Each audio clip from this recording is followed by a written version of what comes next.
Hello everyone, welcome back to చిన్న cherry official. చాలా డేస్కి అయితే వీడియోస్ అయితే అప్లోడ్ చేస్తున్నాను కదండి. కొంచెం బిజీగా ఉండడం వల్ల అయితే వీడియోస్ సరిగ్గా అప్లోడ్ చేయట్లేదు. ఈరోజు అయితే స్వీట్ కార్న్ బాయిల్ చేయాలండి. ఎలా చేయాలి ఏంటన్నది చూపిస్తాను. ఆల్రెడీ తెలిసిన వాళ్ళు ఉంటే స్కిప్ చేయొచ్చు. దీని అయితే మసాలా సాల్ట్ కింద కూడా వేసుకోవచ్చండి. స్వీట్ కార్న్ కప్ అయితే బయట 30 రూపీస్ అయితే ఛార్జ్ చేస్తున్నారు కదా, అది ఇంట్లోనే ఎలా చేసుకోవాలి ఏంటన్నది కూడా చేసుకోవచ్చు. నేను ఓన్లీ బాయిల్ చేసుకోవడం వరకే అయితే చూపించానండి. నెక్స్ట్ వీడియోలో అయితే సాల్ట్ కావాలా, స్పైసీ కావాలా, ఎలా చేయాలి ఏంటా అన్నది ఇంట్లోనే హోమ్మేడ్గా అయితే వీడియో కూడా చేశానండి. అది కూడా నెక్స్ట్ వీడియో కింద అయితే అప్లోడ్ చేస్తాను. ఇప్పుడైతే రెసిపీ చూసేయండి.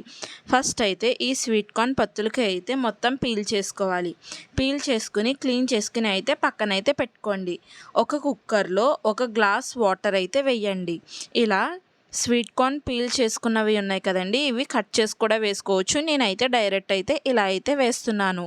1 టేబుల్ స్పూన్ అయితే ఉప్పు అయితే వేసానండి. ఉప్పు వేసిన తర్వాత వాటర్ అయితే సరిపోలేదండి నాకు. ఇంకొక గ్లాస్ కూడా వాటర్ అయితే వేసి ఒక 3 విజిల్స్ వచ్చే వరకు అయితే ఉంచుకున్నాను. 3 విజిల్స్ వచ్చిన తర్వాత నెక్స్ట్ అయితే స్వీట్ కార్న్ అయితే రెడీ అయిపోయిందండి. చాలా సింపుల్ కదండి. ఇలా నాకు అయితే వాడపల్లి వెళ్ళినప్పుడు ఇలా ఒక 10 పత్తులు అయితే 50 రూపాయలకి అయితే ఇచ్చారండి.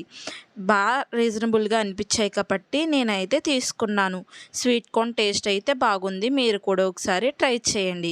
ఈ వీడియో కానీ మీకు నచ్చితే ఒక లైక్ అయితే ఇచ్చేసి సబ్స్క్రైబ్ చేసుకోవడం మాత్రం మర్చిపోకండి.